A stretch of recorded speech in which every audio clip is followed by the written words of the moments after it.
Good evening, I'm Martin Bashir in for Lawrence O'Donnell. Tonight, on the campaign trail, President Obama rallied supporters in Iowa, where he pressured Mitt Romney to explain how Bain Capital prepared him for the presidency.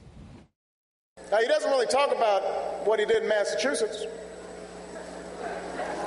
but he does talk about being a business guy. Right? He says this gives him a special understanding of what it takes to create jobs and grow the economy.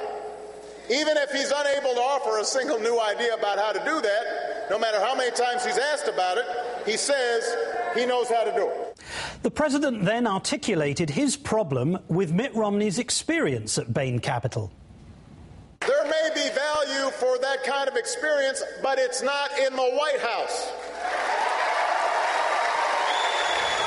Today, the president's general election opponent opted for revisionism and extreme rhetoric to muddy the waters around his career at Bain Capital. It began this morning on the good ship Fox News, where Romney falsely accused the president of being anti-capitalist. There's no question but that he's attacking capitalism. Frankly, the American people understand that the free economy and free enterprise is tough, it's hard work. And when they hear that a business like Bain Capital was successful 80% of the time, right, and 5% of its investments only went bankrupt, they say, you know, that's a pretty good record. And if all the president wants to do is talk about the failures, why, he's misrepresenting the nature of free enterprise. That is Mitt the Mendacious at his very best. But now listen to what the president really thinks of firms like Bain Capital. Here he is again tonight in Iowa. There's an important creative role for it in the free market. Their main goal is to create wealth for themselves and their investors. Now, that's part of the American way. That's fine. The president doesn't have a problem with Bain Capital. What he does have a problem with is Mitt Romney claiming that being CEO of Bain Capital makes him a job creator, when he, of all people, knows full well that isn't what private equity managers do. An important fact that even Rush Limbaugh illustrated no less than twice this week. Bain Capital didn't go into business to create jobs anyway. That's not what private equity does. Private equity is not there to create jobs. That's not what they do. Thank you, Rush. Today, the Romney campaign announced that their candidate will campaign with Newt Gingrich supporter Newt Gingrich and Donald Trump on Tuesday at Trump Towers in Las Vegas. Today, Romney received high praise from his former opponent. Does he tell the truth about you? No. Right. But he did what he had to do, and I think he might turn out to make a surprisingly good. Yeah, but I thought compared you to said me, it well. I thought I was a better choice. Joining me now, Democratic strategist Crystal Ball, correspondent for The Nation, Ari Melba, and Washington Post opinion writer E.J. Dion. E.J. is also the author of a new book, Our Divided Political Heart, which is in stores now. All three are, of course, MSNBC contributors. Thank you for coming in tonight, all three of you. It's wonderful to have you here.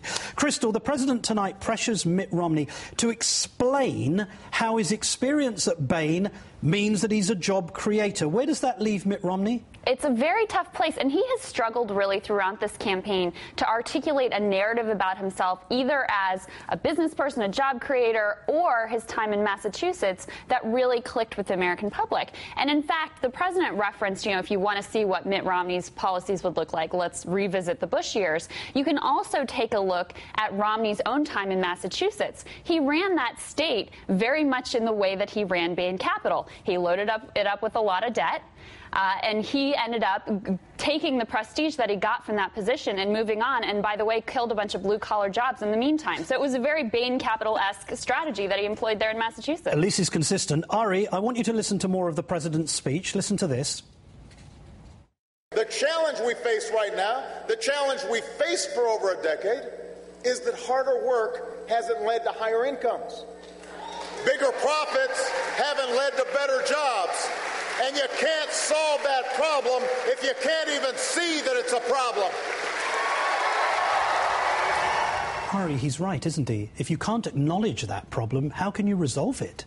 That's right, and Mitt Romney has had his own take on this, which is sort of challenging the president's credentials on the very nature of what productivity means. But of course, it is true that in the United States, people are working more hours for less pay. The 99%, 1% distribution models that we've been discussing so much over the past few months play into that. And if you are about family values, or you do want people to have time to both make money and live a good life, which is part of what the president's talking about, then ultimately you want people to make more so that they can also have time at home and time with their family. And I think the way you do that, if you look at that from what the president's been arguing, is you have labor supported, so that can try to bring up the bargaining power and in the private market, or you have higher minimum wages, which is, again, something that Romney has come out against. EJ, Rush Limbaugh is now saying that the purpose of Bain Capital was not to create jobs.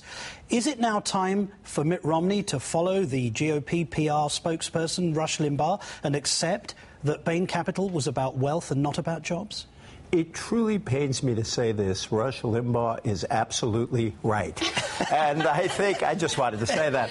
But, I think that Romney... I can see your pain, by the way. Yes. I think Romney has gotten himself into a box, and the Obama campaign's whole effort now is to sort of bang the nails on that box and keep it shut. Because at the beginning of the campaign, Romney said over and over again that this business experience would help him deal with jobs. Jobs is the issue he wants to be central to the campaign. But when A and B don't connect, and it's very clear, it's not a dishonest socialist thing to say. Rush Limbaugh said the truth, which is these guys were in it to make money. Sometimes they created jobs ancillary to that, and sometimes they didn't. And often the companies were streamlined and people were put out of work. So I think what's interesting is, despite all of the pushback against this, even the Cory Booker pushback, the Obama campaign clearly sees this as a central objective to drive home this message from Bain and to kind of disable Romney from using Bain effectively for the rest of the campaign. Speaking of Rush Limbaugh, though, Crystal, we now hear that there is this raffle for dinner with Mitt Romney and Donald Trump here in New York. Now, why would Mitt Romney choose a man like Donald Trump? It's a great question, especially since he felt free to pillory the president for comments made by a Democrat, Hillary Rosen, who's not even associated with the president's campaign officially, and yet he feels free to associate himself with Donald Trump, who rose to, political fame by being a birther.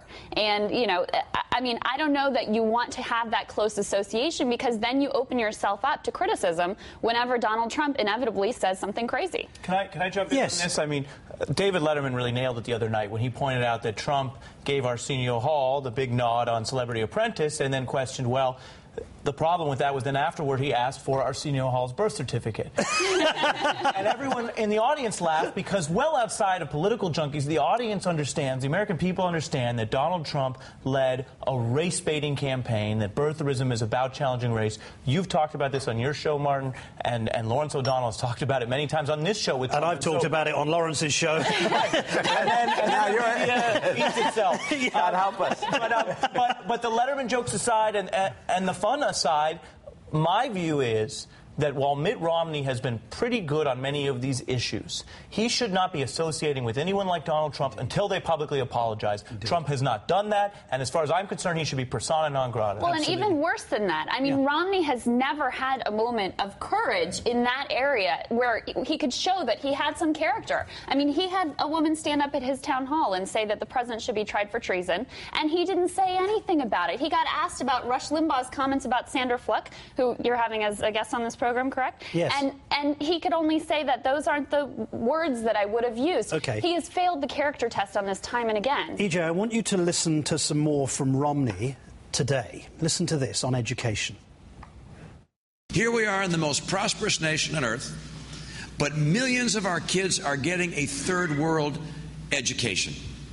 And America's minority children suffer the most.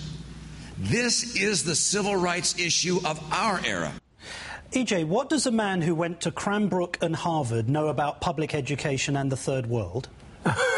I'm trying to think of what Harvard and Cranbrook have to do with the third world as well. But I think this is a clever issue for Romney to use. I don't know if it's going to work, because it's an issue where he can show compassion for the needy, say he cares about the education for the poor, even though he wants to make all kinds of cuts in education.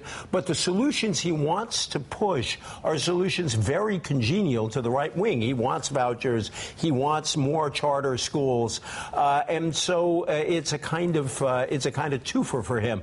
The guy who blazed a trail for Republicans on this was George W. Bush. He was somebody who neutralized the education issue in 2000. But in 2000, George W. Bush was willing to spend more money on schools, at least rhetorically. Romney is not talking that way at all. What about the fact, Ari, that Romney has chosen as a special advisor a man who described one of the teaching unions as a terrorist organization, Rod Page?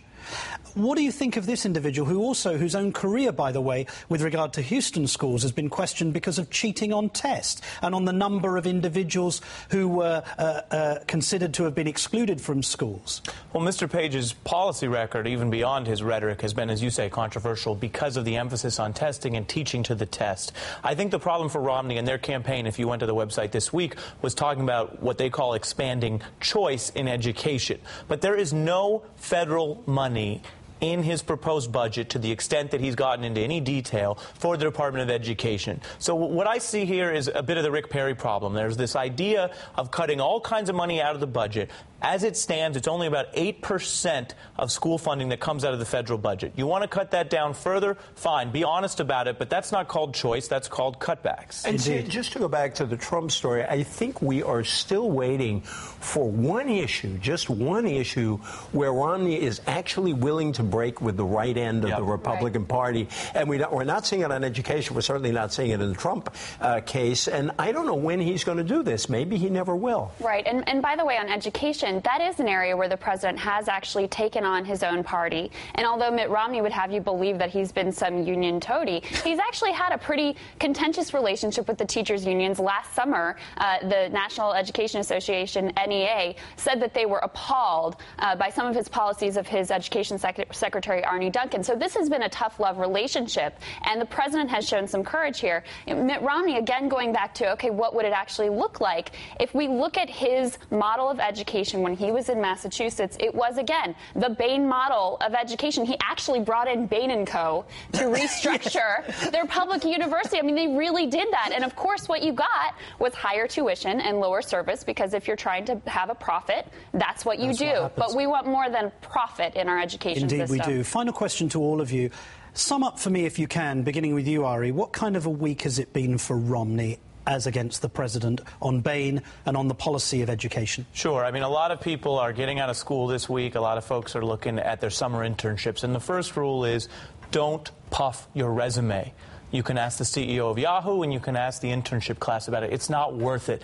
Mitt Romney did have, with regard to yields and returns, which is something that Wall Street cares about, a perfectly professional record there. And he has $250 million in his own bank account as a result. And he knows how to create wealth for a small amount of people, and that's not necessarily the worst thing in the world. It definitely wasn't bad for the investors, and some of his investors were teachers' unions. But when you puff and you puff and you puff, you destroy yourself. EJ. He started the week looking like he had the advantage because all of the attention was on Cory Booker. The administration chose not to back off the Bain story. And at the end of the week, we are still talking like this. And I'm not just talking about us on MSNBC. It does seem that the Cory Booker incident did not push back the Bain issue, which I think is, on balance, a plus for Obama. Indeed. Yeah, I think that's right. I mean, if they were going to pull back on challenging Mitt Romney on his record at Bain, they would have done it this week, and we didn't see that. Fantastic. Crystal Ball, Ari Melba and E.J. Dionne, thank you so much for spending your Friday night with us. Thanks, Mark. Actually, it's Thursday. Coming up, Mitt Romney calls the American education system, as we heard, third world, and then tells teachers class size doesn't matter. That's ahead. And Republicans blamed President Obama for high gas prices. Are they applauding him now that they've gone down? And are they aware that presidents have absolutely nothing to do with the price of gas? And Sandra Fluke joins me to talk about why the GOP cannot seem to help itself when it comes to being on the wrong side of women's issues. Stay with us.